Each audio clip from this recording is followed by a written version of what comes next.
Okay, so we're down here at Victoria Park Beach in Coburg, and there's this tree. I'll put up the video again of the tree. And so this tree has a lot of burl that grows on it. And this is a quick little thumbnail sketch that I did of this tree. And so I thought I would talk to you today about in plein air and just drawing in plein air, all right? I think there's a lot of emphasis that's put on in plein air and painting, whether it be oil or acrylic or watercolor. But sometimes, you know, just keeping it really simple outside works best. And there's really nothing simpler than drawing. So whether you're drawing in, you know, I always draw in black Sharpie pen, but you can draw in anything that you want to draw in. I mean, you could draw in graphite, charcoal. You know, I've done other videos where, you know, the video of the bridge where I had, I drew in graphite and charcoal, and then I painted it with watercolor afterwards. I would suggest that you really consider the idea of, how about outside we just draw, all right? What about if we just do a drawing and we don't worry about painting it? Now, having said that, I usually work on watercolor paper, and I have a lot of reasons why I work on watercolor paper. I really like the consistency of it more than the consistency of drawing paper. It's thicker, heavier. But beyond that, I also like it because sometimes I like to add some color to my drawing afterwards. And the only way you can really add color to drawing paper is if you use pencil crayons or some other dry medium like that. With using watercolor paper, I have the advantage of I can add anything to this pretty much that I want to. So if I want to paint it in watercolor, if I want to paint my drawing in watercolor afterwards, I can. So those are a couple of tips. I would say I use watercolor paper almost always when I'm painting or drawing in plein air. And even in the studio I do, really. But this is my little thumbnail sketch. It's early spring. These leaves are barely coming out, but this tree has a lot of burl on it. All right, so I want to talk about you know, these curved lines. All right, and hopefully I can zoom in there on these curved lines, but I'm going to show you how to do those. All right, so if you want to make something look really straight, draw long straight lines. If you want to make something look curved and curled, you're going to use long curved lines. Makes sense, right? All right, so let's talk about doing our tree on here.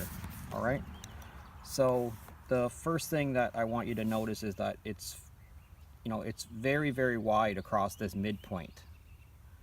So the midpoint of the tree where these burls are growing, it's huge, it's massive. But I'm going to lay in a couple of lines here to think about, you know, my 1/3 lines, you know, where my 1/3s are going to be on here. You know, where my 1/3s are going to be for this. I'm probably going to put this tree slightly off center, so I'm probably going to put the trunk of it here and coming up here. Also, the branches are very curved on the top right. I'll put up the video of it here again. You see the top right branches are sort of shifting off to the right. This is a willow tree, all right? So let's talk about how it is we're going to get this on the page. So I'm going to draw the trunk, and I know I want my trunk to be at the bottom, you know, about 2 centimeters wide. So I'm going to put in just a couple of small lines to where the trunk is going to come out and touch the ground. All right, and then I want to put in a couple of lines here about where this burl is, and these branches sort of split off to the right. And we have some other branches that are also splitting off to the right here. Then the left hand side is where the major part of this burl is, so I'm going to denote that by putting in some big hefty branches here. All right, and this is also going to turn in like that.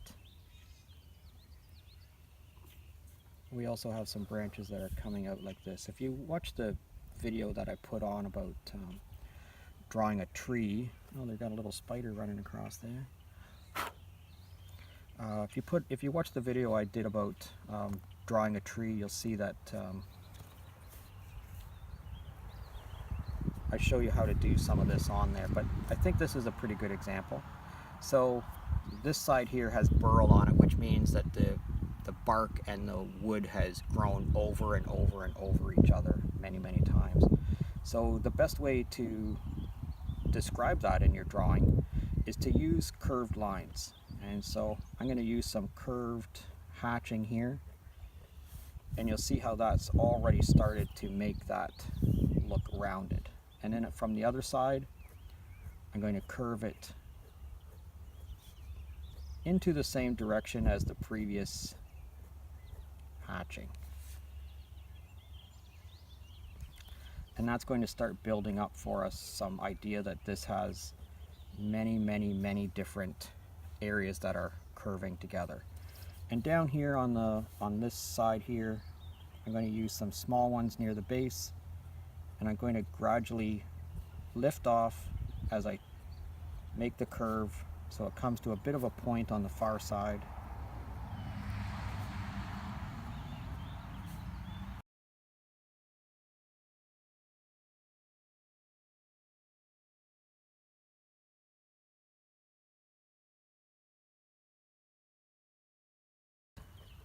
Going on it. Now, I've kind of decided early that I'm going to have a length across here that has some light on it. So I'm going to start on my line, pull down and away, and lift up gradually towards the peak, or the point I should say.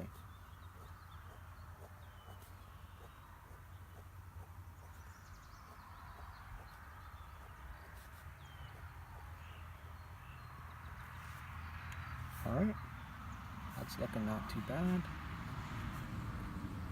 Now I'm going to put some mass in here.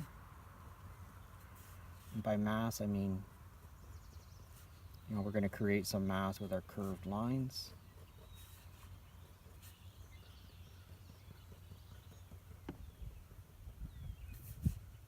Some across here. And again, we're going for your version of tree. Not my version of this tree, we're going for your version of this tree. And I'm going to put another branch coming out this way, and I'm going to make this one coming back here a little bit. Now if we go back and we refer back to our drawing, we'll see that there's a branch that comes out here. This branch I've already started to denote here, and these are some other branches that are coming up to the top, and they're going to curve off to the left.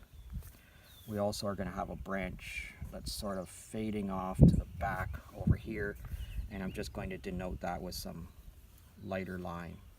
Alright, let's put this across here, and we also have a branch that's coming out right here. You'll see this has a bit of a curve down like that, and this one has a bit of a curve up. So the more of these curved hatch lines that you put in, the more mass you're going to build up.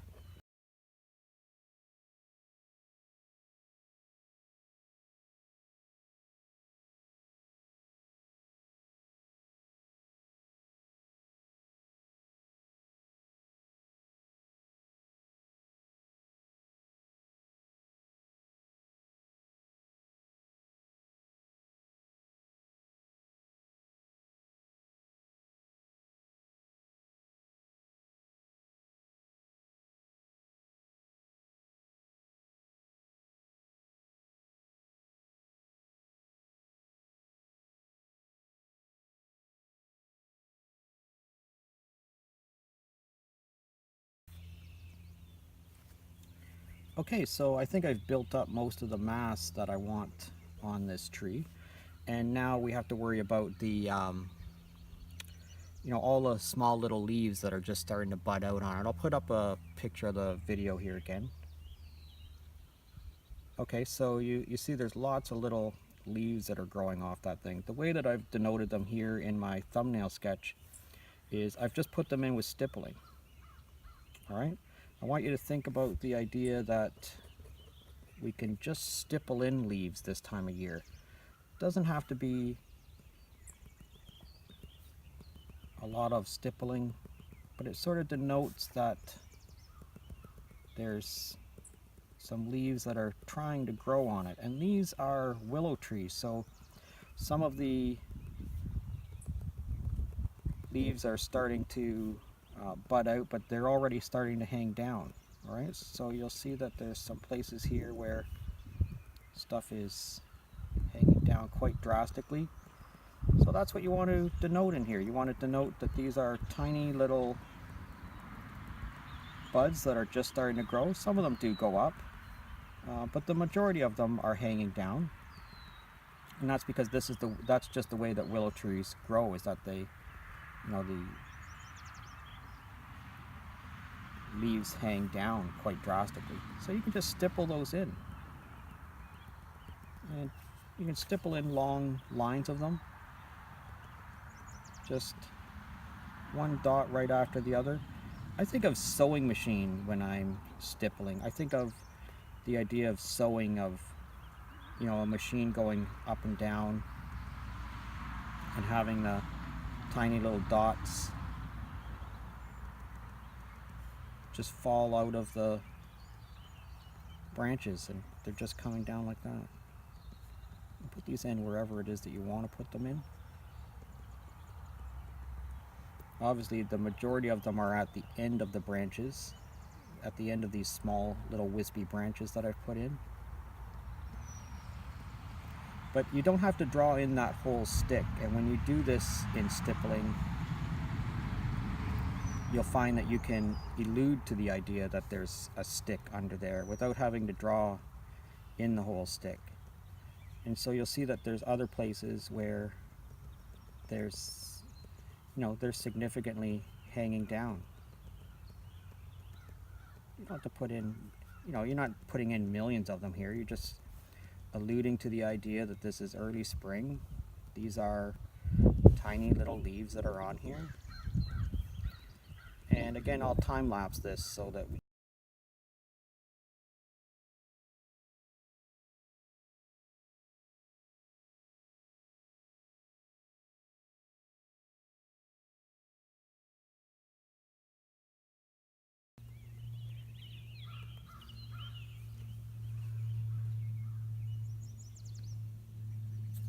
Okay, so I think that's about it. I want you to think about the next time you're going out to do some in plein air, thinking about just taking out just a regular black pen, Sharpie pen on a piece of watercolor paper, and if you want to draw it, if you want to paint it afterwards, I should say, you can go ahead and paint it afterwards. I want you to think about the idea that all plein air work does not have to be watercolor, or doesn't have to be always painting. Plein air means in open air, right? It's French for in open air. It just means working outside when you're an artist. So you'll see in a time lapse I was making these, think about the direction that the leaves fall and the branches fall on a willow tree. They come up and then they loop down, and that's how these leaves are already doing that in the very early spring. I'm quite happy with this drawing. I don't think I'm going to paint it. I don't think I'm going to do anything else to it, absolutely. I think I'm just going to leave it the way that this is. All right, so think about next time you go outside to do some art, think about just doing a drawing. Think about stippling, thinking about curved lines for trees, straight lines for straight things, curved lines for curved things. All right, I hope you learned something from this video.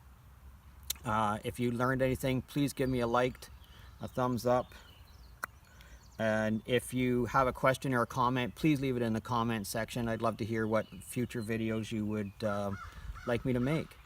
And if you're currently a subscriber, I thank you very much for subscribing. And if you're not currently a subscriber, please consider subscribing to my channel. I really do appreciate it. This is Bergeron, and we'll see you again next time.